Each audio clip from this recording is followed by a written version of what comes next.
हे WhatsApp legend. तो जैसा कि आप पीछे इमेज में देख पा रहे हो, यहाँ पर दो लोगों की इमेज मैंने लगाई है। एक है अमृतपाल जी और दूसरे हैं इंजीनियर राशिद साहब। ये दो वो पर्सन हैं कि जिन्होंने इंडिपेंडेंटली इलेक्शन को लड़ा 2024 के जनरल इलेक्शन में, और ये दोनों बंदे जीत भी जाते हैं। उससे मज़े की बात यह है कि ये दोनों ही बंदे अभी जेल में हैं। कहाँ पर हैं? अभी जेल में। तो इंडियन कॉन्स्टिट्यूशन क्या बोलता है कि अगर कोई बंदा, या इंडियन लीगल प्रोविजन क्या बोलते हैं कि अगर कोई बंदा जेल में है तो क्या वो इलेक्शन में पार्टिसिपेट कर सकता है या नहीं? अगर कर सकता है तो क्या प्रोविजन है, अगर नहीं कर सकता है तो क्या प्रोविजन है, और अगर कर सकता है और उसके बाद वो जीत गया तब उसके आने वाले समय में उसके साथ क्या होगा? इन्हीं सारी बातों के क्वेश्चन की रिस्पेक्ट में मैं इक़्तिदार खान आपके सामने मीमांसा आईएएस के प्लेटफॉर्म से ये सारी बातें विद इन 5 मिनट आपको सारी चीज़ें एक्सप्लेन कर दूंगा, और कुछ क्वेश्चन भी आप लोगों के लूँगा ताकि ये सारी चीज़ें आपकी एकदम क्लियर हो जाए।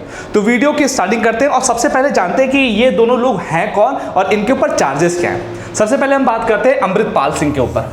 अमृतपाल सिंह के ऊपर एक इल्ज़ाम ये लगाया जाता है कि इन्होंने एक सिख सेपरेटिस्ट ग्रुप के ये मेंबर हैं और उसमें ये बहुत एक्टिवली इन्वॉल्व होते हैं, और उनकी इन्हीं एक्टिविटीज़ के ऊपर जो सरकार थी उसने नेशनल सिक्योरिटी एक्ट के तहत इनको 2023 में पकड़ लिया।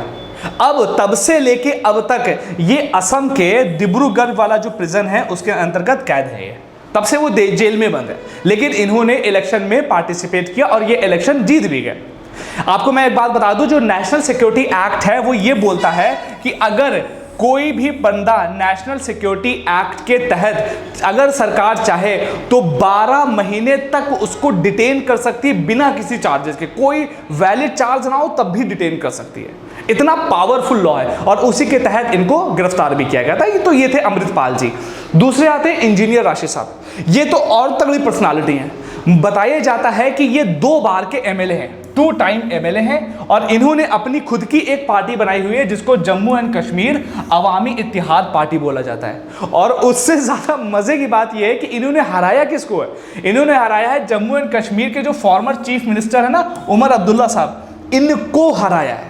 अब आप सोच लो इस बंदे का ऑरा कितना होगा कि इतना बड़ा चार्ज लगने के बाद ही वो बंदा जेल से जीत जाता है, और उमर अब्दुल्ला साहब को हरा रहा है। और आपको मैं बता दूं कि इनके ऊपर जो चार्जेस लगे हैं वो लगे हैं यूएपीए एक्ट के तहत, अनलॉफुल एक्टिविटीज प्रिवेंशन एक्ट के तहत इनके ऊपर चार्जेस लगे हुए हैं कि ये मनी लॉन्ड्रिंग करवा रहे थे। इसके तहत इनको पकड़ा गया और पिछले 5 साल से ये जेल में बंद है। ध्यान रखिएगा, दोनों के ऊपर चार्ज हैं। सबसे बड़ा पॉइंट जो मैं बताने जा रहा हूं, ध्यान में रखिएगा, 2 वर्ड आते हैं, एक आता है चार्ज और एक आता है कन्विक्शन। जैसे चार्ज और दूसरा होता है कन्विक्शन। मतलब कि चार्ज का मतलब क्या है? हमने बोल दिया कि तुम इस गुनाह में शामिल थे, तुम्हारे पर एक्ट लगा दिया, लेकिन जब वो प्रूफ हो जाए, कोर्ट के जरिए से प्रूफ हो जाए कि हाँ इनके ऊपर जो इल्जाम लगे थे वो सही थे, तब उस प्रोसेस को हम लोग क्या बोलते हैं? कन्विक्शन। ध्यान रखिएगा, इन दोनों के ऊपर ही चार्जेस लगे। एक के ऊपर एनएसए के तहत लगा हुआ है और दूसरे के ऊपर यूएपीए के तहत लगा हुआ है। इनके ऊपर अभी कन्विक्शन कोर्ट ने नहीं किया, मतलब इसको प्रूफ नहीं किया गया है। इसी वजह से इनको इलेक्शन में लड़ने की आज़ादी दी गई। अगर इनको कन्विक्शन प्रूफ हो चुका होता, ये कन्विक्टेड हो चुके होते, तो इसकी टर्म्स एंड कंडीशन कुछ और है, जिसको हम लोग अभी आगे इस वीडियो में देखेंगे। अब इसके बाद देखते हैं कि एग्जैक्टली मान लीजिए कि कोई पर्सन है जो जेल में है और वो चुनाव जीत जाता है, तब उसके बाद होगा क्या? तो कॉन्स्टिट्यूशन ये बोलता है कि कोई भी बंदा इलेक्शन लड़ने के बाद वो पार्लियामेंटेरियन तो बन जाएगा, लेकिन उसकी एमपी बनने की जो जर्नी होती है वो होती है ओथ से स्टार्ट, मतलब कि शपथ लेने के बाद से उसका कार्यकाल स्टार्ट होता है। अब मुद्दा ये लोग तो बंधे हुए जेल में, तो ये लोग बाहर कैसे आएंगे? तो कॉन्स्टिट्यूशन में कोई रूल ऐसा नहीं है कि अगर कोई विनिंग कैंडिडेट जेल में बंद है तो उसको इस प्रोसेस के तहत बाहर लाया जाएगा।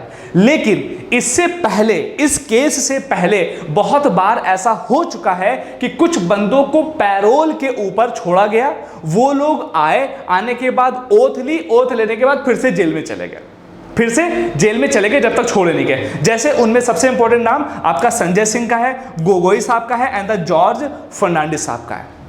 इसके अलावा भी बहुत सारे लोग हैं, तो इनको ओथ लेनी, चूंकि इनका एमपी का जो दौर है वो कब से स्टार्ट होगा, जब ये शपथ लेंगे। तो शपथ लेने के लिए ये तो जेल में, तो इनको पैरोल पे पहले छोड़ा जाएगा, ये आएंगे, शपथ लेंगे, और शपथ लेने के बाद इनकी एक दिन की पैरोल खत्म होगी, ये फिर वापस चले जाएंगे।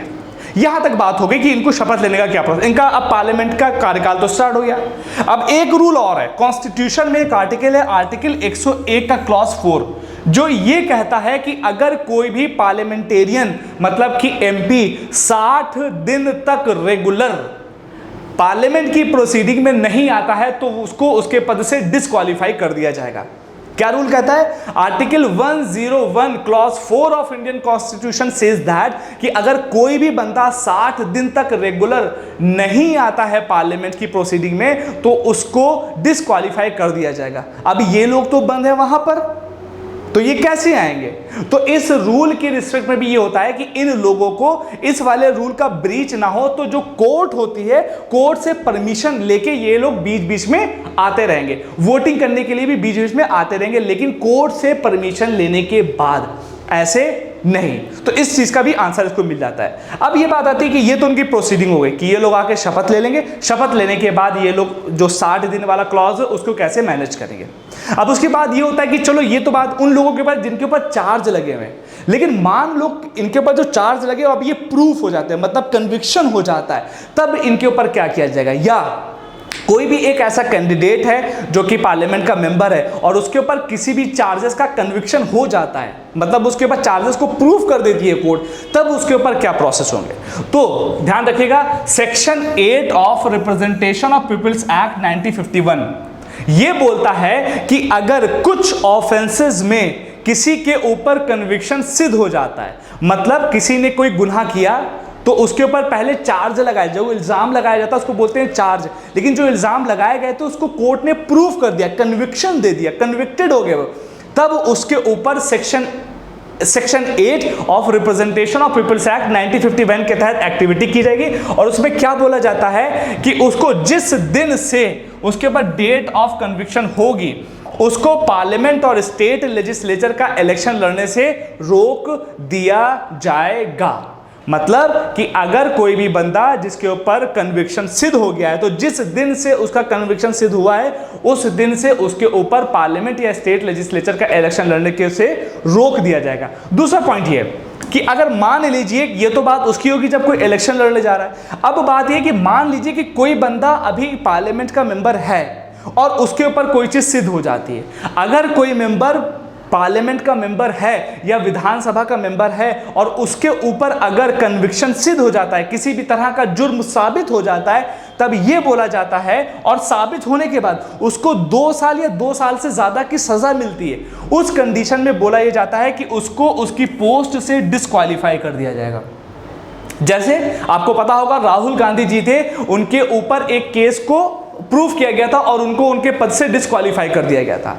तो मुद्दा यह है कि अगर कोई भी बंदा किसी भी केस के ऊपर उसको सबूत जो है वो कंप्लीट हो जाता है, कन्विक्शन हो जाता है, तो उसको उसके पद से हटा दिया जाएगा। और हटाने के बाद जब वो जेल से वापस आएगा, जिस दिन जेल से वापस आएगा उस दिन से लेके 6 साल तक उसको अगला इलेक्शन लड़ने से भी रोक दिया जाएगा।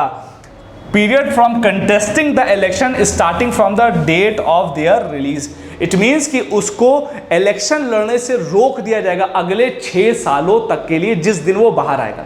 तो मैं अगर लॉन्ग स्टोरी को शॉर्ट करूं तो कोई भी बंदा अगर उसके ऊपर चार्जेस लगे हुए हैं और वो जेल में बंद है तो इलेक्शन को वो लड़ सकता है। लेकिन अगर चार्जेस प्रूफ हो गए, वो कन्विक्शन में कन्वर्ट हो गए, तो जिस दिन ये कन्विक्शन में कन्वर्ट हो जाएंगे उस दिन आपको ये पोस्ट छोड़नी पड़ेगी। और जिस दिन आप जेल से वापस रिहा होके आओगे उसके बाद से लेके 6 साल तक आपको कोई भी इलेक्शन लड़ने से रोक दिया जाएगा। और ये सारी बातें आपकी कहाँ लिखी हुई है, section 8 of representation of peoples act 1951। I hope कि ये वीडियो आपको समझ में आई हो। अगर समझ में आई हो तो लाइक, सब्सक्राइब और शेयर जरूर कर दीजिएगा। Till then, stay obsessed and खोखली बातें नहीं।